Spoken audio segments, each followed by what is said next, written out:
another episode of Sci-Connect.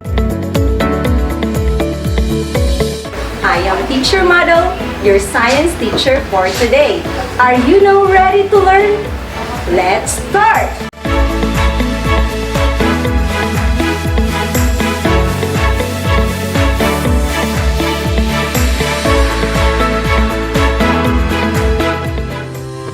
Today's video lesson is all about layers of the atmosphere. The most essential learning competency for this episode is discuss how energy from the sun interacts with the layers of the atmosphere. Before we begin, let us try to check your prior knowledge about this topic by answering the pretest. Prepare your pen and your activity notebook. Directions. Analyze the questions. Choose the best answer. Write the letter of your choice in your activity notebook. 1. Which statement about the stratosphere is true? A. Weather happens in the stratosphere. B. The stratosphere is below the troposphere. C.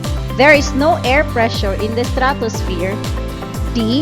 The stratosphere is warmer at the top than at the bottom. 2.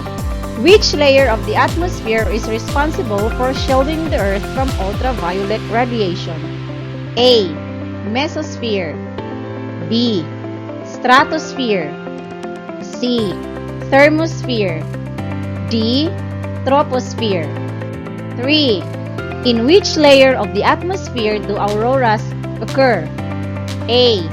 Mesosphere. B. Stratosphere. C. Thermosphere. D. Troposphere. 4. What is the basis of dividing the Earth's atmosphere into layers? A. Composition. B. Density. C. Pressure. D. Temperature. 5. What is the correct order of Earth's atmospheric layers from bottom to top? A. Troposphere, stratosphere, mesosphere, thermosphere, exosphere.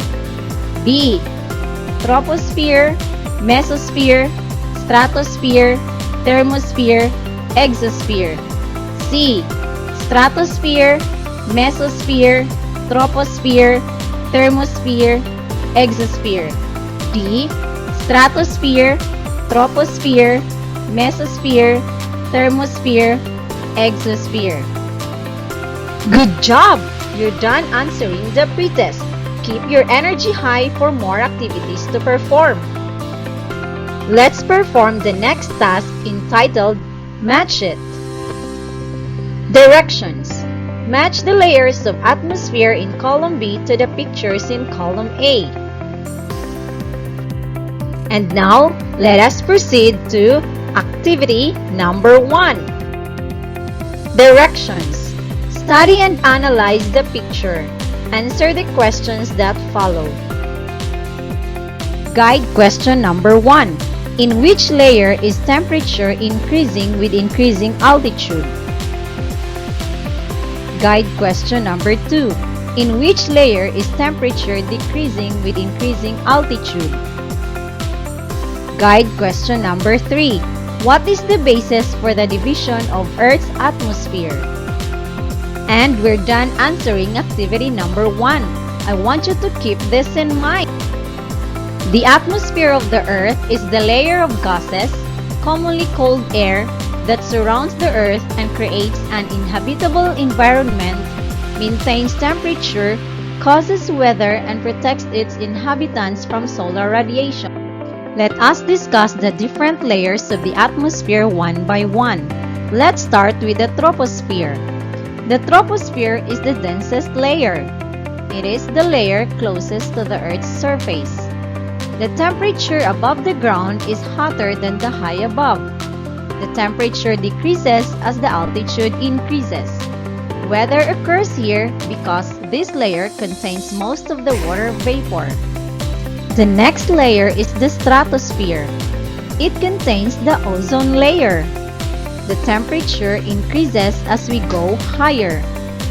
Jet aircraft and weather balloons fly in this layer as there is less turbulence. Next to stratosphere is the mesosphere. It is the coldest layer of the atmosphere.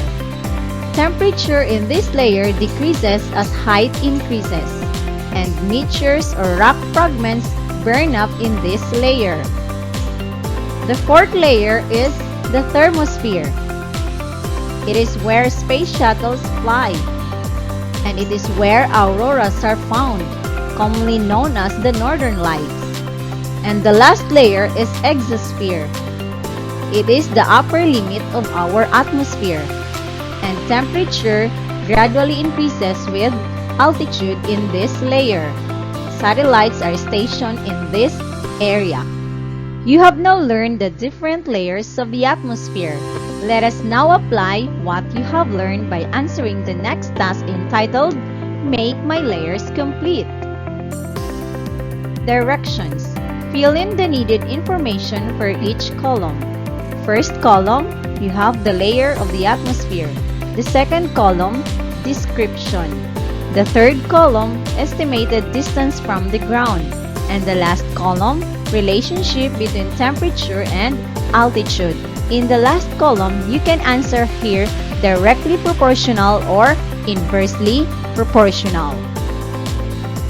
Let us reflect the learnings that you have gained from today's episode by completing the sentence prompts. I have learned. I wish to ask my teacher about. And to strengthen your knowledge, let us answer the reinforcement. What would happen if Earth's atmosphere disappeared? Great job! You have answered all the activities in this video lesson. Don't forget to write all your answers in your activity notebook. Now, let us try to check how far have you learned from this episode by answering the post-test. Directions. Analyze the questions. Choose the best answer. Write the letter of your choice in your activity notebook. 1. In which layer of the atmosphere do auroras occur? A. Mesosphere. B. Stratosphere. C. Thermosphere. D. Troposphere. 2. What is the correct order of Earth's atmospheric layers from bottom to top? A. Troposphere, stratosphere, mesosphere, thermosphere, exosphere. B. Troposphere, mesosphere, stratosphere, thermosphere, exosphere. C. Stratosphere, mesosphere, troposphere, thermosphere, exosphere. D. Stratosphere, troposphere, mesosphere, thermosphere, exosphere. 3. Which layer of the atmosphere is responsible for shielding the Earth from ultraviolet radiation? A. Mesosphere. B. Stratosphere. C. Thermosphere. D. Troposphere. 4. Which statement about the stratosphere is true? A. Weather happens in the stratosphere. B. The stratosphere is below the troposphere.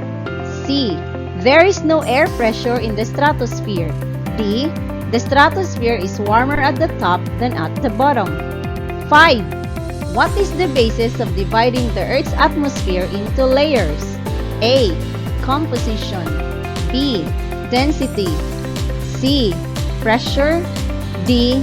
Temperature.